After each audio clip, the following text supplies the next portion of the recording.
Fala pessoal, bem-vindo a mais um episódio do Experiências Contam, o canal que traz histórias reais, pessoas reais para inspirar você no seu dia a dia. Estão sentindo falta da Dai? Talvez, mas hoje a gente inverteu os papéis. Hoje ela tá lá atrás das câmeras fazendo trabalho de diretora e eu estou aqui para trazer novamente uma pessoa que já sentou aqui com a gente. Então se você quiser, depois busca lá, ela vai contar toda a história dela. Eu não vou apresentar muito, eu vou deixar isso para ela também fazer um bate-papo bem rápido aqui. Mas ela trouxe até a mãe dela que hoje tá aqui no estúdio com a gente pra falar que não é pra chamar ela de Janaína, porque Janaína é só a Dona Ramona que, quando tá brava, chama ela. Estamos aqui hoje com Jana Pérez. Bem-vinda novamente. Que prazer, Felipe. Agora sendo, né, diretamente com você. Diretamente. E agora com a Dai nos olhando e nos coordenando ali só no background. Quero ver como que vai ser o trabalho dela, já que ela tá julgando o meu aqui agora. Exatamente. Quero Prazer ver... estar de novo com vocês aqui. Obrigado, Obrigada. Jana, obrigado. Obrigada pelo Então, convite. na brincadeira aqui, pra quem caiu no canal agora, veio pela thumb, alguma coisa, pitch de elevador. 30 segundos. Quem é você? Valendo então, né? Valendo! Eu sou Jana Pérez, né? Eu vou fazer jus aqui porque a minha mãe tá me olhando, Tá então te vamos ver se olhando. ela pega essa deixa de não me chamar de Janaína mesmo quando ela tá brava comigo. Mas brincadeiras à parte. Sou Janaína Pérez, sou mãe do Bernardo, sou uma profissional de supply chain e procurement há mais de 24 anos, sou gaúcha, morando em São Paulo há muitos anos, e uma apaixonada por gestão de pessoas, de cultura, de ser uma pessoa que em qualquer negócio que eu esteja, eu possa ser uma provocadora de novas ideias. Acredito muito que mesmo no papel, né, estando em Procurement Supply Chain hoje, a gente tem uma oportunidade enorme, né, de fazer boas perguntas e boas provocações para ajudar as companhias a crescerem. Perfeito, perfeito. Então, gente, como eu disse, o episódio dela, histórico dela, quem foi a Jana está aí, pesquisem. Hoje a gente vai trazer um pouquinho mais técnico, um pouquinho mais sobre a área, para aprofundar você que quer se inspirar, para você que já está aí, né? Então, vamos acompanhar. Jana, começando aqui, qual que é a diferença de compras, suprimento e procurement? Acho uma super boa pergunta para a gente começar, né? Porque apesar de é uma área que já está estabelecida, procurement nas grandes organizações e mesmo em médias organizações já é um termo muito dominado, já é algo muito mais conhecido, mas para muitas pessoas, inclusive para o meu filho, esses dias eu perguntei para ele, você entende realmente o que eu faço? E ele falou, procurement, né, mãe? Mas o que é isso? Então eu acho que é legal a gente... Você fez uma procura por aí? É isso? Exato, você está procurando coisas? É mais ou menos. Quase isso. Então, eu acho que é super importante a gente trazer uma certa desconstrução positiva nesse tema. Então, é uma área que hoje já vem muito consolidada em grandes e médias organizações, mas tudo começa, e eu gosto muito de fazer, quando eu faço, eventualmente, uma palestra, ou eu estou recebendo novas pessoas na organização, desde trainees, estagiários, eu gosto de explicar a diferença do que era compras, né, do que é procurement. Tá. E eu comecei há 24 anos atrás, eu comecei num departamento de compras de uma grande empresa de televisão no Sul. E compras era aquela área que ninguém queria estar. Normalmente era uma área que as pessoas iam parar lá por algum motivo. Estavam estacionadas e era exatamente isso. Se procuravam coisas que a companhia precisava, sem muita estratégia, e se comprava aquilo que era uma necessidade. Era totalmente uma função de back-office. Operacional 100%. Operacional 100%. Normalmente sem muita identidade, porque ela estava dentro de áreas de finanças ou dentro de uma área de operações. E vem, obviamente, a questão também como suprimento vem de um conceito ainda, né, de gestão de guerra. Se a gente for olhar, né, as grandes guerras, tem ali uma estrutura que começa a desenhar o que eram as cadeias de suprimentos, porque, óbvio, você tinha que ter uma estratégia para abastecer, né, determinadas situações que você está vivendo em guerra. Imagina você chegar numa logística de guerra com tudo isso. Então, para quem se interessar mais sobre o tema, não vou me alongar tanto, mas tem toda uma história que explica por que compras, por que a cadeia de suprimentos foi tomando esse nome. E a gente chega no conceito de procurement, que é basicamente compras estratégicas, né? Tá.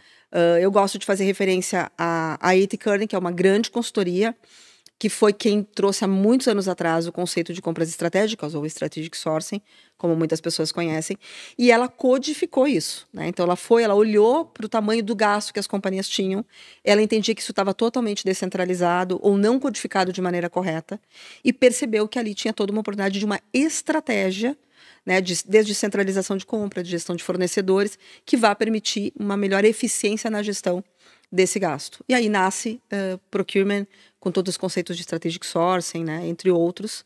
E as grandes organizações vão percebendo ao longo aí dos últimos anos, né? Acho que principalmente a gente que está no Brasil, no meu caso, eu lidero a América Latina, então a gente está sempre falando de crise. Então você vai percebendo ao longo desses últimos anos que não basta mais você ter boas estratégias de vendas. Que é óbvio que é muito importante, porque é aí que vem a receita da companhia. Mas não adianta você vender bem se você não compra bem. Exato. Se você não sabe gerir esse gasto, se você não Exato. sabe com quem você está gastando. Que na verdade muitas vezes não é um gasto, é um investimento. É um investimento. E aí todos esses conceitos, essa forma diferente de olhar, permitiu que as áreas de procurement, aí agora já chamadas de procurement, começassem a existir com uma nova identidade, com uma nova função. Perfeito. Talvez seja até uma questão de como você provocar as companhias, de como ter esses insumos de fato, né? E ainda vejo muita empresa, mesmo grande, chamando as áreas não como procurement, e sim como suprimento. E dá aquela intenção de quem são empresas industriais chamam muito mais de suprimento e a outra de compras e aí algumas de procurement.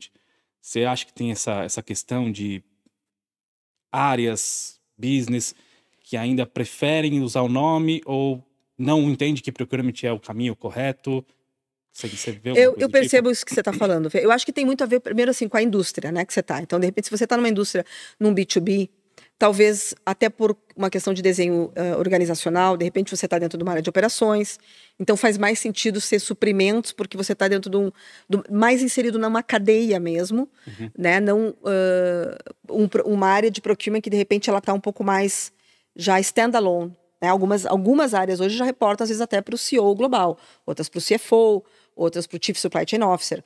Em alguns casos, ela pode ser dada como suprimento porque a indústria, aquele segmento, ela percebe algo ainda talvez um pouco mais tático, ou mais conectado dentro dessa cadeia como um todo. Então, talvez não faça sentido um nome, um movimento ainda diferente. Eu acho que sempre tem uma questão de maturidade do negócio. Então, e você, enquanto um líder, uma pessoa de procurement, você precisa entender a maturidade do negócio e a maturidade da área de procurement, suprimentos, o que for, dentro daquilo. E aí eu acredito que você vai encontrando não só um nome, mas o espaço que essa área tem que ocupar.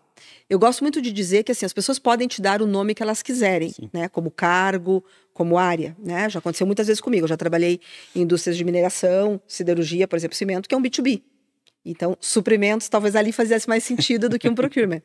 Eu hoje trabalho em indústria de consumo, né? Então, meu impacto com o consumidor ele é muito mais rápido, o que eu faço, o que a minha equipe faz. Mas por que eu digo que é importante você, independente do nome que te dão, seja como cargo ou da tua área, é você que determina o espaço que você vai ocupar e que a tua área vai ocupar.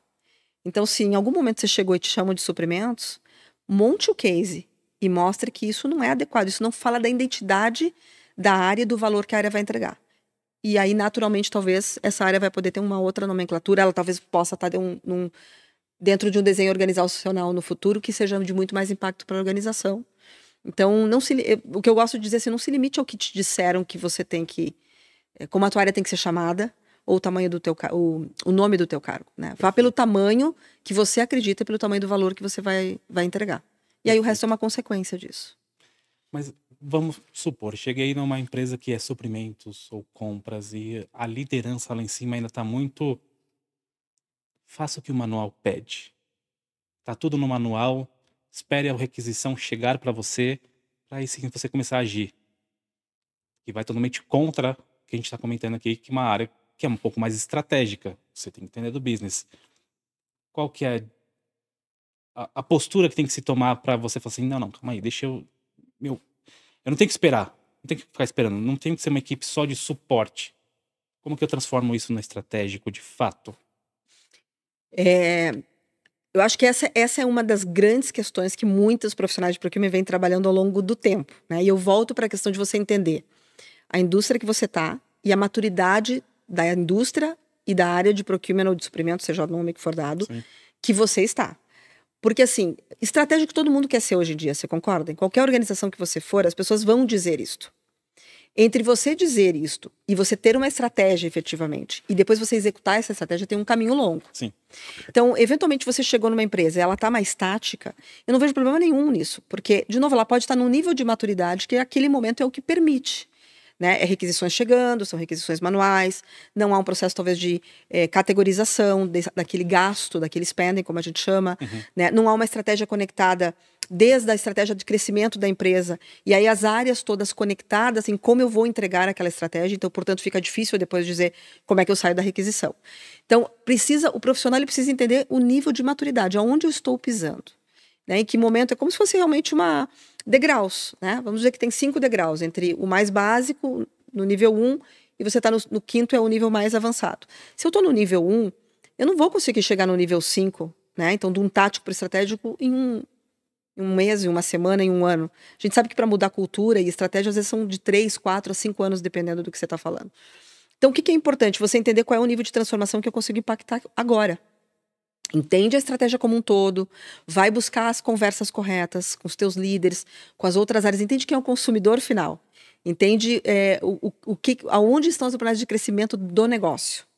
Né? Eu sempre digo, ao invés de você chegar na organização e querer falar a língua de procurement com os demais, entenda a língua do negócio e depois você vai poder traduzir isso para dentro da estratégia de procurement. Mas a forma você precisa entender primeiro o negócio. Sim. E entendendo o nível de maturidade do negócio e da área, você vai poder ir montando uma estratégia que te permita. No nível 1, talvez eu tenha que atender requisições. Eu tenho que atender requisições, eu tenho que entender por que o processo está desenhado dessa forma, eu tenho que entender os gaps, eu tenho que entender as fortalezas, e aí eu vou construindo uma estratégia, né, de baixo para cima, que vá poder entregar essa grande estratégia do longo prazo, mas entendendo os níveis, os steps, porque você vai ter que fazer um papel de transformador aí. E essa transformação hoje ela está muito acelerada, né? As companhias estão mudando muito rápido, e às vezes a própria estratégia que você monta, ela se desmonta em 1, 2 anos. Então, precisa ter um longo prazo muito claro, um propósito muito claro, e precisa ter quais são os passos para chegar do 1 ao 5, mas também entendendo que talvez você vai ter que ir se adaptando ao longo do caminho. Perfeito, perfeito. Você começou falando que você caiu na área de compras, e pelo menos eu não conheço ninguém que falou, nossa, vou estudar para ser um comprador, para ir para esta área, né? Você, por acaso, nos últimos tempos, vê isso mudando, até com essa questão de tá tendo muito influenciador das nossas áreas, né? Os compradores que estão sempre no Instagram, no LinkedIn, com soluções mirabolantes, digamos assim. Você vê essa mudança e até para você virar um influenciador nesta área? Deixa eu tentar te responder por partes. Primeiro, se eu vejo as pessoas com nível de interesse diferente. Vejo. E eu, particularmente, e você sabe isso, né, Felipe? A gente já se conhece há bastante tempo, então, seja onde eu trabalho, né, ou onde eu trabalhei, e mesmo hoje liderando conversas de influência com outras indústrias, com outros profissionais de compras, eu sempre digo que eu ganhei muito, né? A minha carreira ao longo do tempo, por mais que eu não... eu fiz comércio exterior, então no primeiro momento, como muitos outros, eu não foquei na área de compras, eu tive uma oportunidade, e eu vi uma oportunidade tão bacana que eu abracei e eu praticamente nunca mais saí dela. Eu atuei em outras áreas também, dentro de supply chain, mas majoritariamente dentro de compras. Então, o que eu acho que é muito legal nesse sentido? Eu hoje vejo que o meu papel é um papel de mostrar o tamanho da oportunidade que eu também sempre vi, para que outras pessoas possam ter uma oportunidade ainda mais bacana do que a minha. Eu devo muito à área de compras na minha carreira, mas também como pessoa, como mãe, como profissional, porque é uma área que te dá uma oportunidade de tocar o pianel de todas as formas. Né? Como eu tenho hoje diretos e indiretos dentro do cargo que eu ocupo, e já tive em outras organizações, é uma visão holística impressionante, que muitas outras áreas não têm. Então, o que eu quero dizer com isso? Enquanto líder, eu vejo que hoje, na minha posição, eu preciso dar esta visibilidade para as pessoas poderem entender aqui tem espaço para uma carreira. Agora, pensando no que aconteceu nos últimos anos, exatamente porque eu entendo que tem mais pessoas fazendo esse movimento, a área de procurement ficou muito estratégica. Se a gente pensa ali pós-Covid, o tamanho do impacto que uma área de compras teve, em alguns momentos foi maior do que o impacto de vendas. Sim. Então, assim, se você não consegue entender essa dimensão, como um profissional que quer continuar crescendo e não está enraizado numa única área, você tem aqui um espaço enorme. Aí é uma questão de visão estratégica de cada pessoa. E aí, a partir, principalmente da pandemia, já mesmo antes eu via isso nas organizações que eu passava, mas principalmente mais depois da pandemia, teve um zoom, teve um foco, né, na questão da gestão, da resiliência da cadeia, de gestão de volatilidade, de gestão de risco. Então, isso trouxe outros vieses que a área de procurement vem trabalhando, ou vem dando foco, ou vem tocando de alguma forma, ou vem influenciando. E aí eu vejo muitas pessoas vindo de outras áreas, inclusive me procurar para dizer, olha, eu não tenho experiência em procurement, mas eu conheço de outras áreas e eu gostaria muito de ter uma experiência trazendo o conhecimento que eu tenho, mas aprendendo de procurement, porque entendem que é uma área que tomou um espaço dentro da companhia de maneira muito diferenciada. Então, eu acho isso super positivo. Sim. E acho não só positivo, mas necessário, porque isso traz também uma maneira muito mais holística de você ter talento dentro da área. Sobre a questão dos influenciadores, aí eu acho que é uma questão que vai para além de procurement, né? Sim. Eu acho que é uma tendência, se a gente vê isso em marketing, a gente vê isso em customer service, a gente vê pessoas querendo trazer o seu conhecimento para influenciar, né? Onde é que eu acho isso muito válido? Sempre que a gente traz isso, eu falo isso muito também num outro grupo de trabalho que eu participo, sempre que a gente faça isso com responsabilidade, a gente tem que mostrar a vida como ela é, né? Então, não acredito em soluções milagrosas, né? Eu acredito em trabalho, eu acredito em conhecimento, eu acredito em visão estratégica e eu acredito em coragem. Eu já falei isso, né, no nosso outro episódio.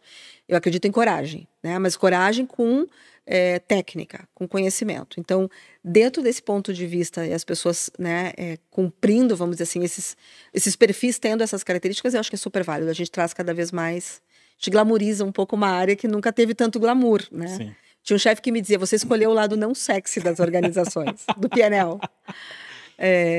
E é verdade, mas nem por isso deixa de ser menos prazeroso. Legal. Então, se os influenciadores podem nos ajudar a trazer esse glamour, tá super válido. Eu tenho um pé atrás com influenciadores, esses grandes influenciadores, seja de qualquer área. Até brinco com a Dai no off sempre. Eu acho que as pessoas que têm menos técnica e mais tempo acabam produzindo mais conteúdo e dando mais atenção, chamando mais seguidores do que quem realmente tem maturidade, quem tem toda a parte que realmente robusta essas histórias, porque não tem tempo. O cara tá focado em realmente entregar os resultados, entregar o que ele precisa. E aí você fica assim, olha o que eu tenho de referência. O que eu tenho de referência aqui é um cara que não é tão excelente, e quem tá excelente tá apagado. Você fala, por que você é excelente não vai lá? Porque primeiro eu não quero, segundo que não é meu core, e terceiro que tô sem tempo. Né? Por que eu tô falando isso? Tem agora a trend no LinkedIn que Strategic Sourcing morreu de 1980 e agora ele morreu em 2025. Você tem alguma opinião sobre o Strategic Sourcing morreu? Talvez eu não vá ser tão radical de dizer que morreu, né? Não vou decretar aqui já o fim, o luto, a morte, porque eu acho que tem uma questão, alguns conceitos são eternos, do ponto de vista metodológico, do ponto de vista conceitual, é muito válido.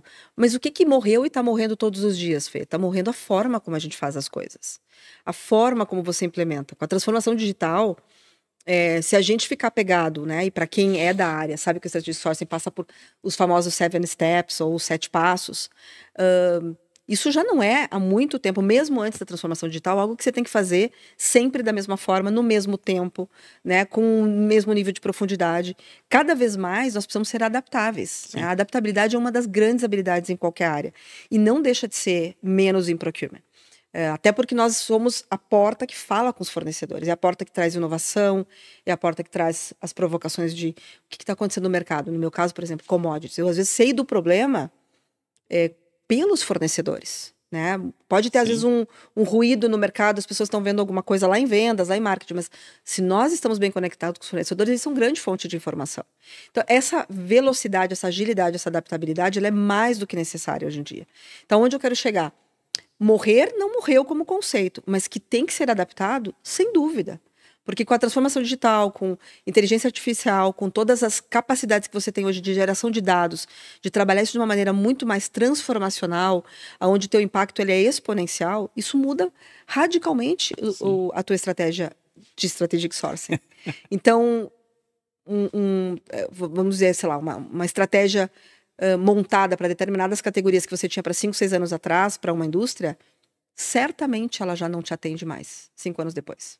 E se a gente for para 1 ano a contar de agora, você também já vai ter que fazer coisas muito diferentes, porque o principal quesito, que é tempo, ninguém tem.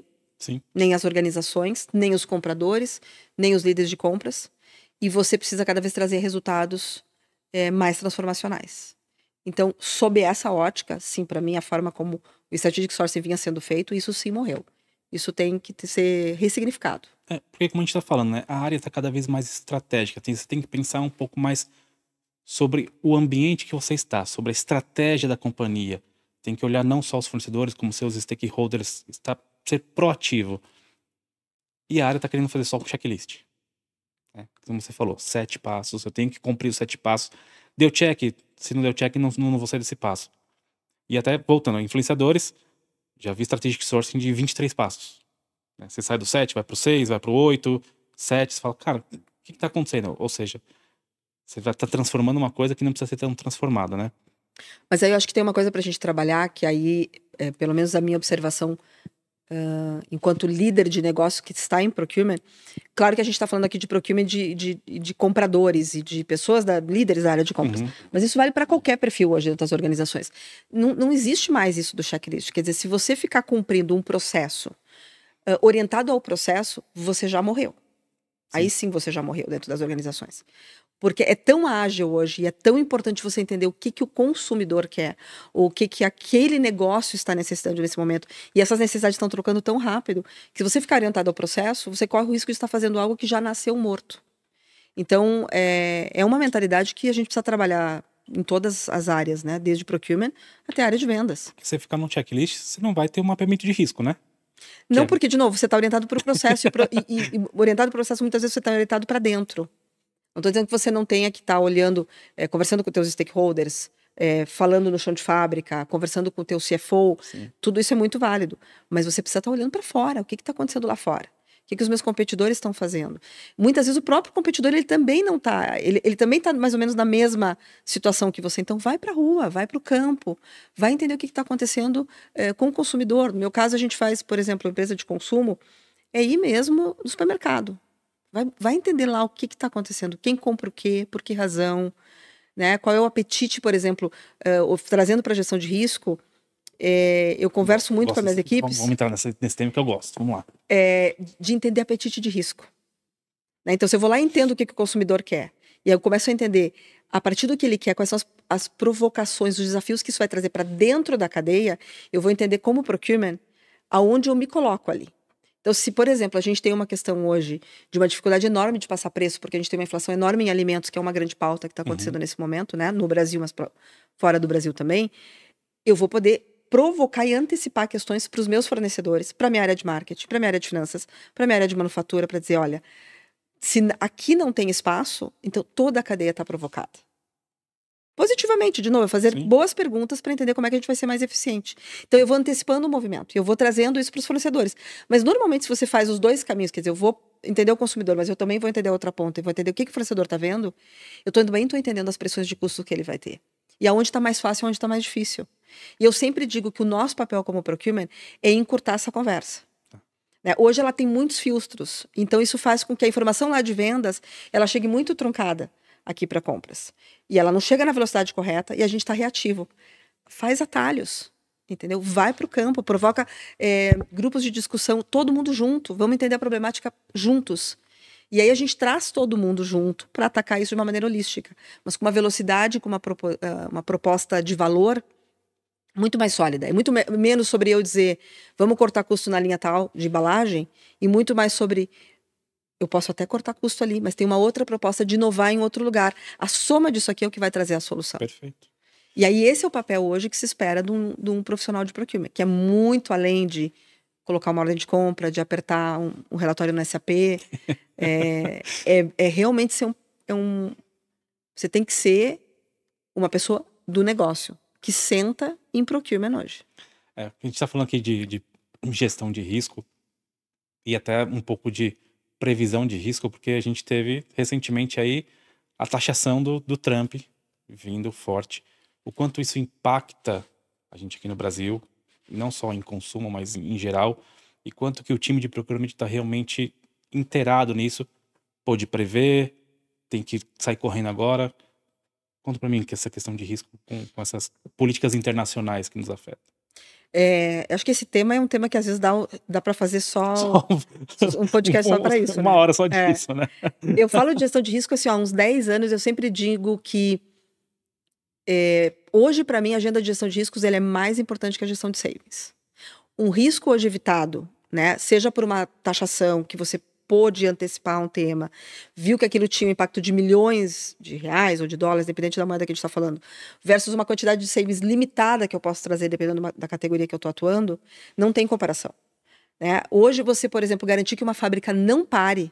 Vamos pegar aqui um caso que está todo mundo falando, os ovos de Páscoa estão super caros. Por quê? Porque a categoria de cacau e chocolate está há muito tempo.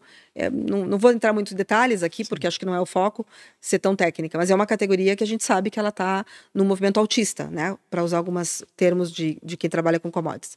Então, obviamente, você aqui não tem muito mais saving.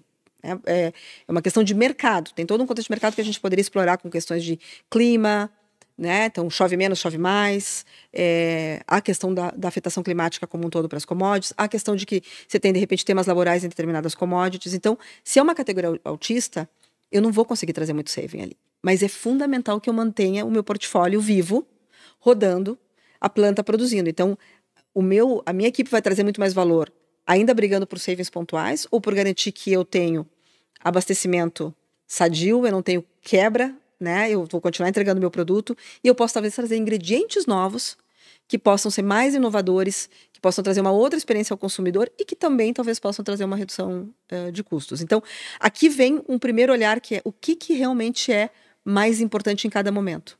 Como líder da área e profissionais de programa, eles têm que ter essa sensibilidade. Sim. Então, isso para mim é um dos pontos. Gestão de riscos hoje começa a ter mais impacto e mais valor do que simplesmente um KPI de saves. Não digo que ele não seja importante para a área, alguns KPIs eles terão que existir talvez por muito tempo, mas eu não acho que isso é o que fala de valor para procurement hoje. E sobre essas questões que a gente está vendo, você citou da questão do Trump, Fê, mas vamos lá atrás para o Covid, né? Quem previu o Covid? Né? Ninguém previu o Covid, mas a gente aprendeu muito sobre isso. Então, o que eu sempre falo para as minhas equipes é: a gente não sabe o que a gente não sabe. Né? A gente não sabe quando pode vir uma nova pandemia. Né? A questão das tarifas hoje, ela é um emaranhado de riscos, porque ela vai depender a decisão que um país toma e aí como o outro reage. Então, é um efeito que pode trazer inúmeras distorções, como pode ser que ele daqui a pouco fique um pouco menor e mais isolado em algumas geografias. Sim. Saber isso hoje é quase como oráculo de Delfos, né? Se alguém tivesse essa resposta, e se eu tivesse, eu já teria negociando isso em algum momento. Então, não temos. O que você pode fazer, e que eu acredito muito, é uma estratégia de gestão de riscos, de governança, né, de alinhamento com o negócio. Então, é entender o que é o apetite de risco. Num ambiente extremamente volátil, onde amanhã as tarifas podem sair de 0% a 25%, eu tenho como procurement que sentar com o meu CEO, com o meu CFO e perguntar para eles o que o business aguenta. Tem business que aguenta mais, tem outros que aguentam menos, tem outros que aguentam nada. Então, como procurement, você tem que gerar previsibilidade. Aí a gente volta para a questão da gestão de risco. O que é gestão de risco? Eu poder ler o mercado antes. Eu ter vários cenários já montados, porque se amanhã vier 10% de tarifação, qual é o meu plano de mitigação, o meu plano até de antecipação? Né? Se vier 25%. Mas para eu poder responder isso aqui, eu não posso atuar como uma torre isolada dentro da empresa. Porque eu entendo de procurement, eu entendo do que os fornecedores estão falando, eu posso ter uma leitura de mercado bastante robusta, econômica, política, mas eu não sou a pessoa de marketing, eu não sou o CFO que estou com o PNL ali na mão. Então é para eles que eu tenho que fazer as perguntas. Qual é teu apetite de risco? E aí isso vai trazer um perfil moderado, agressivo, conservador. Com isso, senta dentro da tua equipe de procurement de supply chain e com os teus fornecedores e desenha. Esse é a gestão de risco que a gente vai fazer para esse próximo 1, 2 anos. Por quê? Porque eu preciso talvez mais de previsibilidade. Não preciso ser muito agressivo. E aí cada uma dessas categorizações vão se transformar em planos de ação alinhados com o teu apetite de risco. E aí você... É o que eu brinco muito, né, com a minha equipe. A gente dá as mãos no risco. O risco não está na mão de uma área ou de outra. Está todo mundo alinhado. Qual é o tamanho do risco, qual é o tamanho da oportunidade e o que a gente pode. E aí você vai fazer toda a tua execução em cima disso. Ou seja, um perfil ideal para uma área que nem essa, a gente está falando muito mais de uma análise de dados e engajamento junto com o stakeholder do que, de fato, uma pessoa que só sabe negociar. Sem dúvida. Negociar eu brinco que assim, hoje, pensando no iceberg, é uma das habilidades que qualquer profissional de procurement tem que ter. Mas é uma. Né? Hoje a capacidade de você ler cenários, a capacidade de articulação, a capacidade de negociações internas, de influência, né? De você sair de uma área que está talvez mais atrás da cadeia para poder conversar com quem está na frente, que é vendas, que é marketing, que é customer. Isso é fundamental. Então, assim, se você não for desenvolvendo essas outras habilidades, vai ficar curto, né? O profissional vai ficar curto para poder trazer o tamanho do impacto, que não é só para a organização, é também pensando no lado individual. Né? Se eu não sou capaz de gerar um impacto desse tamanho dentro da empresa, qual é o meu valor para a empresa? Então, acho que essa é uma outra pergunta para se fazer também. Você faz, né, primeiro dentro do teu contexto, mas depois amplifica isso no contexto organizacional. Sim, sim. E falando um pouco de análise de dados, a gente está falando aqui de comportamental, obviamente, que nem você comentou lá atrás, para cá, tem uma digitalização muito forte, uma automação, as IAs. Como que isso está sendo incorporado dentro das organizações para essa área de procurement? Acho que é um super tema também, né? São vários temas que vão dando episódios separados, né? A minha visão pessoal disso é assim, primeiro que eu acho que todo mundo está num movimento de queremos ter mais transformação digital, companhias e áreas que investem mais, outras que ainda estão tomando decisões sobre como investir, outras estão decidindo não se vale a pena, né? Mas qual é a velocidade que eu vou em relação a isso? Acho que não vou dizer acho, vou dizer acredito, né? Que tem pessoas e empresas muito avançadas e outras que ainda estão pensando o quanto isso vai realmente transformar as companhias, a vida das pessoas. E aí é onde eu digo que a gente, como procurement, tem que ser mais rápido. Isso já é uma realidade hoje. Então, quem ainda está perdendo tempo, né? Pensando, isso vai mesmo acontecer, ou vai acontecer mais para frente, ou isso vai mesmo transformar o nosso dia a dia, isso já é um fato, isso já está acontecendo. Às vezes está mais silencioso, você ainda não está percebendo a velocidade que isso vai. Aonde eu quero chegar? Eu fico super feliz de pensar que a gente hoje pode ter inteligência artificial, ChatGPT nos ajudando com coisas que pareciam impossíveis de serem feitas de outra maneira 5, 6 anos atrás. E hoje em dia você monta apresentações de uma maneira muito fácil usando o ChatGPT. Mas isso para dizer o mínimo, né? Tem muitas outras oportunidades que a transformação digital está trazendo e que eu vejo que as pessoas ainda estão com dificuldade, primeiro, de entender esse todo, de entender como tudo isso vai se conectar no futuro e talvez aí isso traga um medo. Né? Então eu ainda vejo organizações com medo, com resistência, né? Talvez são apegadas no processo como existia e não pensando já de uma maneira digital e pensar em construir o processo do zero. Nem tudo tem que ser mantido como estava e digitalizado. Algumas coisas você tem que construir do zero com uma mentalidade digital. Eu acredito que isso veio para ficar de maneira muito forte, já está acontecendo. E as empresas que estão conseguindo fazer pequenas adoções, né? Começam com um ou outro piloto, aprendem rápido e depois vão entendendo como o próprio, né? Como a própria inteligência vai ajudando você a aprender mais, né? E o aprendizado ele é exponencial. Isso vai transformar as coisas de uma maneira muito mais rápida e vai ajudar áreas como de procurement, que hoje gastam muito tempo analisando dados, gerando relatórios, a efetivamente focar em habilidades como essa que a gente está falando. Conexão com o negócio, conexão com o campo, entender do consumidor, olhar para fora e aí poder trazer esse nível de influência e gerar um impacto mais holístico do que efetivamente hoje como a gente trabalha. Né? As organizações de hoje normalmente têm, inclusive, falta de recursos para fazer tudo isso. Não tem recursos suficientes que possam fazer todas essas coisas. Então a digitalização vai ajudar nisso e as pessoas vão poder ter um outro foco. Tem algum exemplo prático, Jana? Falar de como que essa transformação está realmente acontecendo? Do ponto de vista de desocupar o tempo, de habilitar as pessoas a estar em outro, sem dúvida. Como está sendo aplicado, como que de fato, legal, o ChatGPT, você vai lá, muita gente usa como um Google hoje, né? Como que está sendo aplicado de fato? Eu acho que vai para além do ChatGPT, Fê. A gente já tem, né? Claro, tem coisas que talvez aqui, por uma questão de confidencialidade, eu não possa trazer, mas olhando assim, tanto no contexto da indústria que eu tô, como de outras, existem inúmeros casos onde a gente já tem robôs fazendo o trabalho que um comprador fazia 6 anos atrás. Então, não tem mais essa necessidade de você ter o comprador, um analista de compras, um gerente de categoria trabalhando dados insanamente em planilhas Excel. Né? Esse material todo ele já vem pré-analisado. Você não precisa muitas vezes organizar, né? Quem não ouviu falar que você tem que ter, de repente, um sistema, um ERP, que organiza o teu spend analysis, que depois de você ter todos esses dados, você vai fazer toda uma codificação. Como é que isso era feito no passado?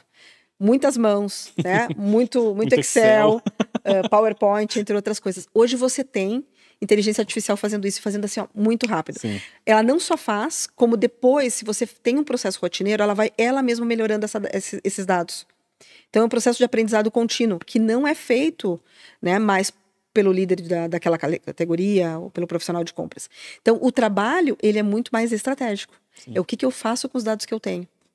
E com esses dados que eu tenho, como é que então eu saio desse lugar onde eu estava muito mais orientado para o meu processo, para entregar o Strategic Sourcing em 7 steps, né? E eu vou para as conversas corretas com os fornecedores, eu vou para entender se essa estratégia está conectada com a estratégia da empresa, se isso aqui vai gerar o crescimento naquela categoria, por exemplo, de consumo.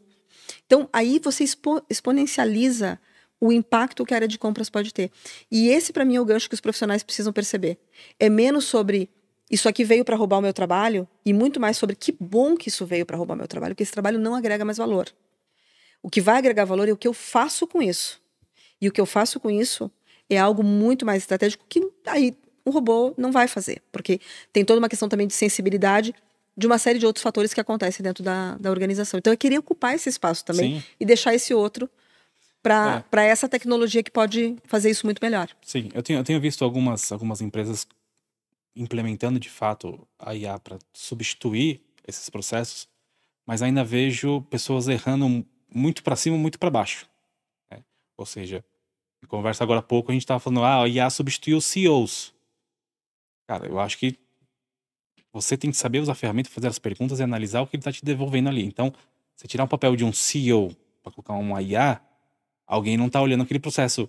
E o muito operacional lá, que é o cara que vai pegar vai transitar aquilo ali, também não, porque a IA não tem literalmente mãos, não tem tato pra gente, né? A pergunta é, você tem visto empresas ainda perdidas nessa implementação do tipo, eu vou e não volto, alguém desistindo, falar, não, isso não vai funcionar? Eu tenho visto, em geral, um movimento...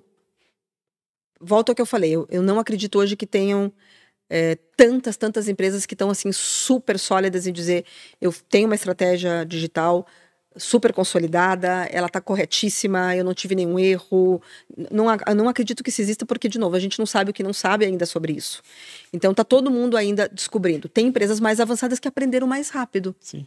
Tem talvez profissionais que já aprenderam mais rápido. E acredito que isso é um movimento pêndulo. Em alguns momentos vai fazer parte, você exagera para um lado, e aí você aprende a partir daquilo, aí você volta um pouquinho mais para o centro. Né? Acredito que a gente vai encontrar, tem aí, dependendo de cada área, de cada indústria, um equilíbrio. Tá. Mas sendo um processo tão novo, né, e que tudo é muito experimental, eu acredito que você tem que sim testar. Né? Não diria que eu chegaria num exagero de dizer... um CEO vai ser totalmente substituído. Não iria nesse ponto. Mas eu acredito em coisas como... E a gente teve movimentos recentes dentro da companhia que eu estou, onde a gente abraçou um determinado processo. Né? E para aquele processo a gente falou, queremos fazer para tudo. Para todas essas categorias. Depois a gente foi falando, não faz sentido. A gente foi aprendendo um pouco mais e falou, faz para, né, a subcategoria daquela categoria. Aprende, faz rápido, aprende mais rápido, vai falhar algumas coisas, não tem problema. Tem dados que a gente falou, coloca todos esses dados para dentro, depois a gente percebeu que aí depois o próprio robô aprendeu de uma maneira diferente, trouxe outros insights. Então, esse processo de aceitar que ele vai falhar, vai aprender, vai entender melhor depois, vai adaptar, ele faz parte. Não tem como você passar por é um processo, inclusive, dolorido, porque são muitas variáveis, inclusive, às vezes, para serem trabalhadas, inclusive com quem é o teu parceiro para implementar, muitas vezes, uma estratégia de inteligência artificial. Então, tem que ter abertura para o erro, Fê. E eu acredito que aí esse movimento pêndulo vai ajustando. Ele vai te dizendo, a partir dessas experiências, o que você tem que melhorar na próxima vez, o que é a resistência das pessoas, né? O que é efetivamente a ferramenta que pode estar com mais ou menos dificuldades ou problemas para ser implementadas. Mas, para mim, um dos grandes aprendizados na questão da aderência da inteligência artificial, dessa transformação, é você ter pessoas que queiram testar o novo. No final, por trás disso, a gente está falando de gente. Exato. Né, de pessoas, né, que não estejam olhando para isso com o medo, e sim com a curiosidade. Porque a partir do momento que você faz isso funcionar, de novo, isso exponencializa para N outras oportunidades. Então, se eu pudesse deixar uma dica para isso, do que eu tenho aprendido, traga pessoas que queiram olhar para isso com um olhar de muita curiosidade. Né? Assim, de fome de aprendizado mesmo, né? Porque isso ele vai vir de qualquer forma. A questão, você quer viver isso de uma maneira mais dolorosa, ou você quer viver de uma maneira mais prazerosa, com o aprendizado que isso pode proporcionar. Não, perfeito. E eu queria te perguntar exatamente, você trazendo a questão, como que você dá uma dica, né? Como que o profissional que quer entrar hoje nessa área, como que eles devem se portar, ou o que estudar, ou por onde começar? Porque é o que a gente tá falando. Muitas vezes, se você pega a parte da conversa, parece que a pessoa tem que ser analista de ciência de dados. O cara tem que ser um cara da computação para estar ali. Aí o outro não, tem que ser um cara mais relacional. Como que a gente introduz essas pessoas que querem começar ou se atualizar nessa área? É uma boa provocação. Eu acredito que para procurement e para supply hoje, uma das coisas que mudou sim, você poder ter algum conhecimento de data science, já de conceitos de transformação digital, independente do quão profundo você vai ser ou não, é extremamente importante. Por quê? Porque são muitos dados e é uma área que, efetivamente, quando eu olho para supply chain, eu diria é uma das primeiras áreas que eu também escolheria para começar um processo de transformação digital. Então, sem dúvida, vai fazer a diferença. Acho que é, inclusive, uma vantagem competitiva. Algumas outras competências continuam sendo habilitadores, né?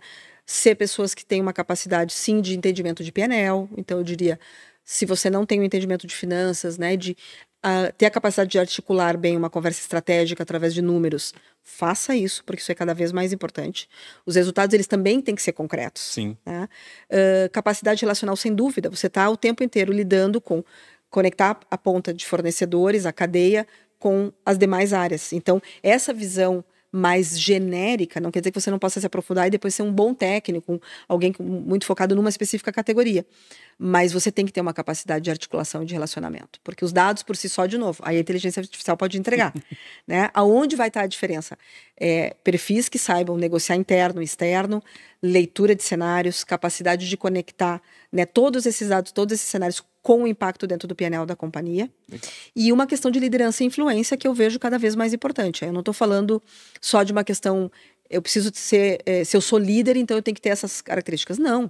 Eu sempre digo para qualquer, né, pessoa que começa a carreira em procurement, que venha trabalhar, por exemplo, comigo nas nossas organizações, você lidera você mesmo, primeiro de tudo.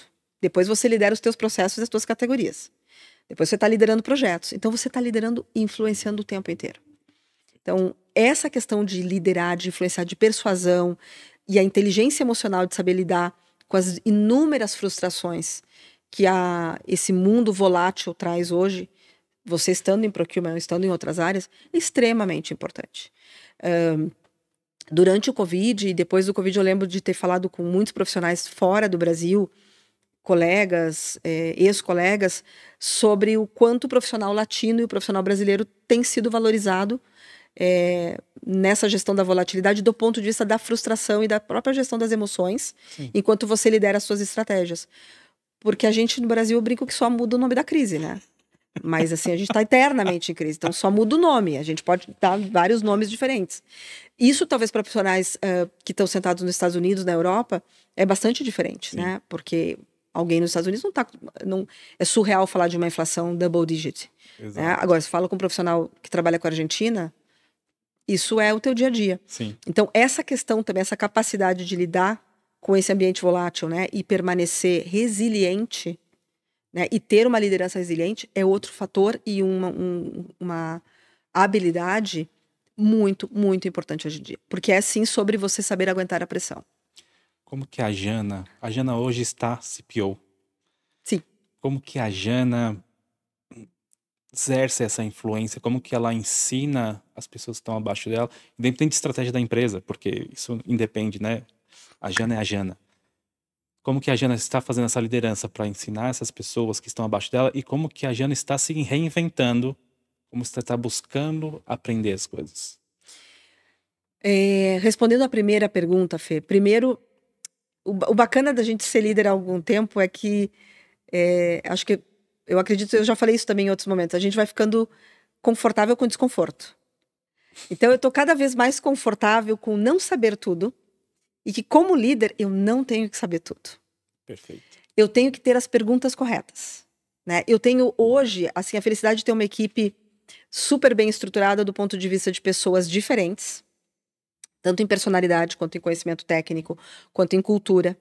Então, é muito legal quando, em vez de eu estar lá para dar as respostas, embora muitas vezes eu as tenha, e eu sei qual é o caminho que eu seguiria naturalmente, o meu papel enquanto CPO, como você disse, eu estou CPO agora, não é sobre eu ter todas as respostas. Porque é a minha equipe hoje que cada vez mais faz a gestão das estratégias. Não que então eu estou de férias, não, eu não estou de férias. Eu estou liderando de outro ponto de vista, né? Conectando, sim, a questão da gestão de risco. Eu estou falando com talvez muitos stakeholders que estão fora da América Latina para nos apoiar dentro das estratégias da América Latina. Mas eu tenho uma equipe muito sênior. Então, para essa equipe, é muito mais sobre fazer as perguntas corretas, porque eles têm a capacidade, têm as informações dentro deles.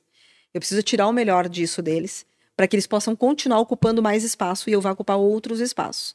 Então, essa é uma coisa que eu gosto de dizer nesse momento meu de liderança e nesse papel de CPO que eu estou no momento. É mais sobre fazer as perguntas corretas do que ter todas as respostas. A outra forma que eu acredito muito é dar espaço para as pessoas. Nós estamos já num contexto, de novo, que nem todo mundo...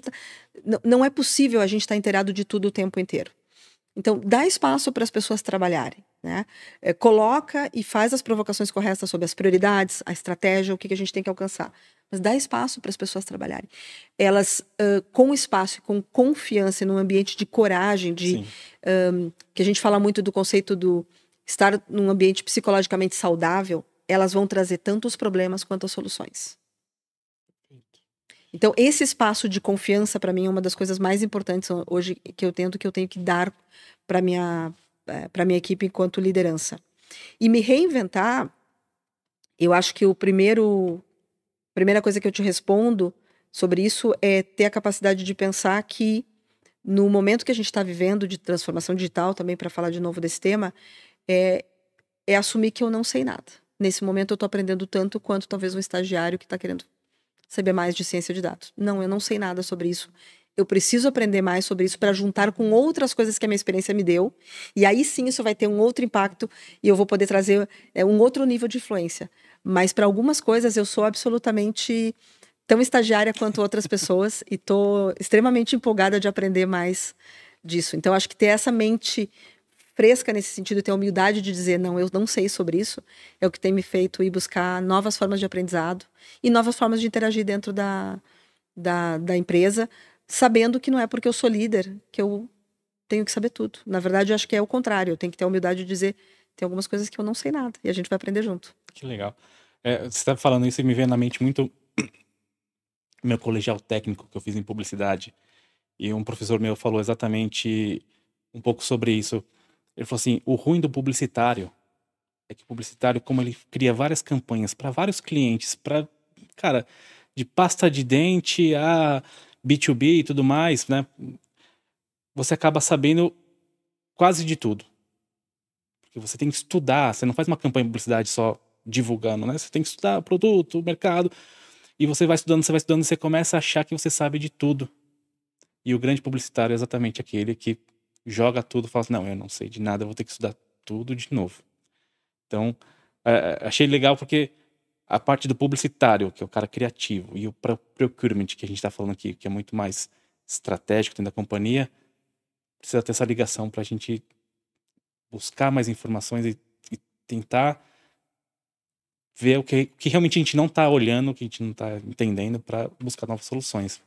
E a questão da criatividade em procurement é uma coisa cada vez mais importante. Assim, eu vejo, à medida que a gente tem áreas, melhor dizendo, oportunidade de cada vez ser mais holístico. Você trabalhou já em categorias de marketing, quando a gente trabalhou juntos, em indiretos. Tem categorias talvez um pouco mais técnicas, como categorias de commodities, ingredientes, e tem categorias como serviços profissionais diversos, a categoria de IT, categoria de marketing, logística. É muito importante hoje você ser criativo. E como é que você se torna mais criativo? Se perguntando mais, né? Aprendendo mais, inclusive, de fora da área que você está.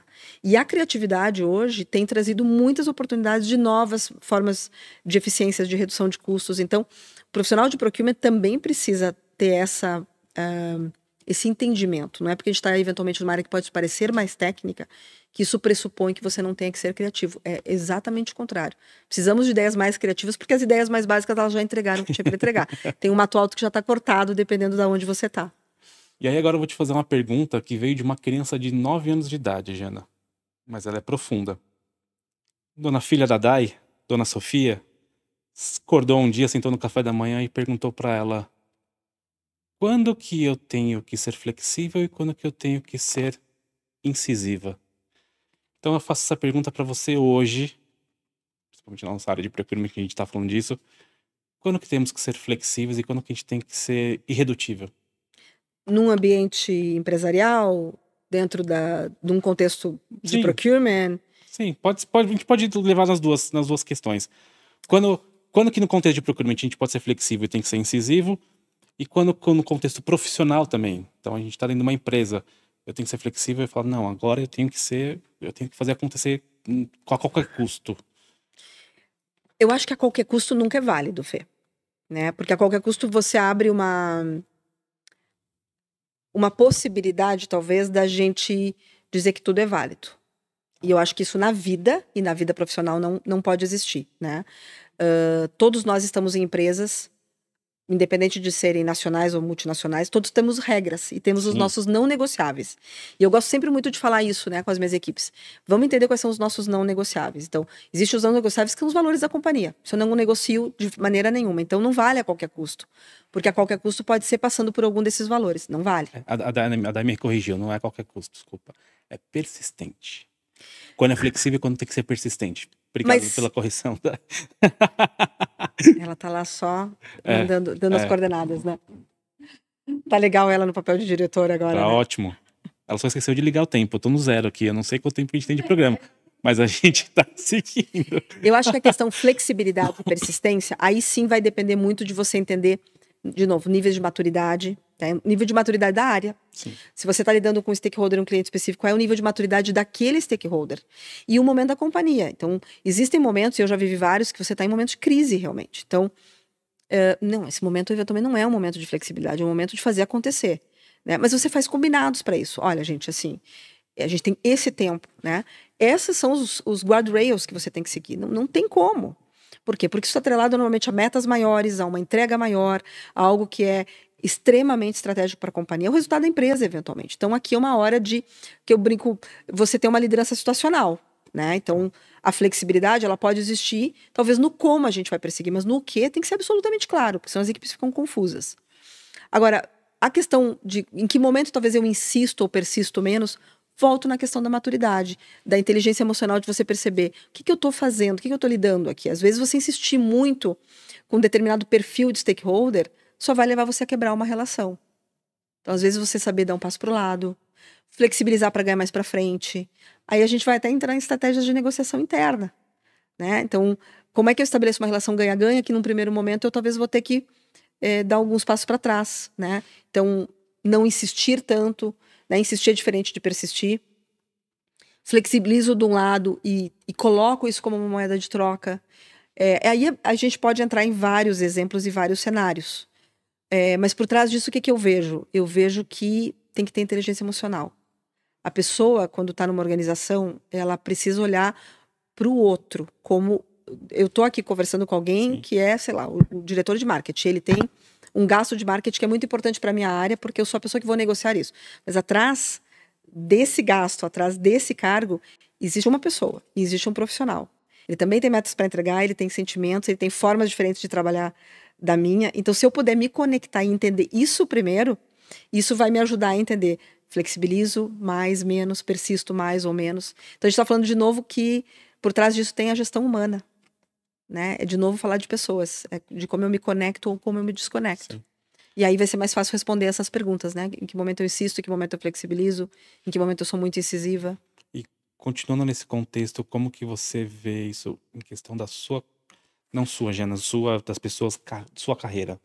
Como que, de novo, quero desenvolver minha carreira, quero crescer, quero entrar numa companhia, quero mudar de área, aonde eu sou flexível e aonde eu persisto? Desde a minha experiência pessoal, né? E do que eu vivi ao longo desses 20 e tantos anos, persistência, para mim, ela é um given. né? Não tem como você não persistir, porque as portas vão se fechar naturalmente em algumas situações. Sim. Se fecha uma, se abrem outras. Algumas você vai ter que, às vezes, abrir a força mesmo. Por quê? Porque as pessoas, às vezes, não estão tendo a capacidade de ver o que você tem para oferecer. Quer dizer que você vai ser agressivo? Não, não é sobre isso. Mas é sobre ser persistente ao longo do tempo. Tem coisas que realmente elas vão precisar de um tempo para amadurecer, né? Eu não virei uma CPO do dia para a noite. É uma estrada de 20 e tantos anos. Tem pessoas que fazem com menos ou mais. Não é sobre o tempo de um Sim. versus o outro. É sobre o tempo de cada um. Não tem fórmula, né? Como é que eu vivi esses anos todos, né? No meu caso, eu vivi esses anos todos abraçando oportunidades que algumas vezes foram laterais. E algumas vezes cobraram um sacrifício muito grande, como ir morar no exterior com a minha família. As pessoas tendem, às vezes, a ver o lado glamouroso, né? Mas ninguém viu as inúmeras noites em que eu montei apresentações de madrugada, em que eu não vi meu filho em algum momento porque eu tive que viajar.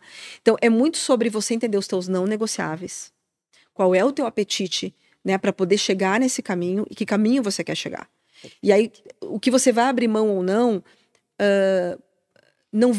ele pode até ser doloroso em alguns momentos, mas ele está conectado com um propósito maior. Perfeito. Então, persistência para mim é absolutamente necessário, independente do quanto tempo vai durar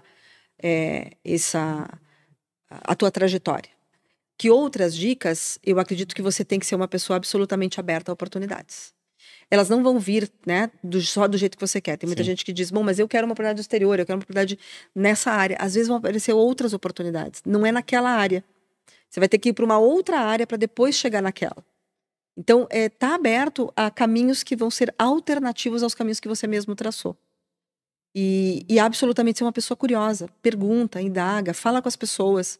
Muitas vezes eu digo para minha equipe, para eles estarem fazendo sempre...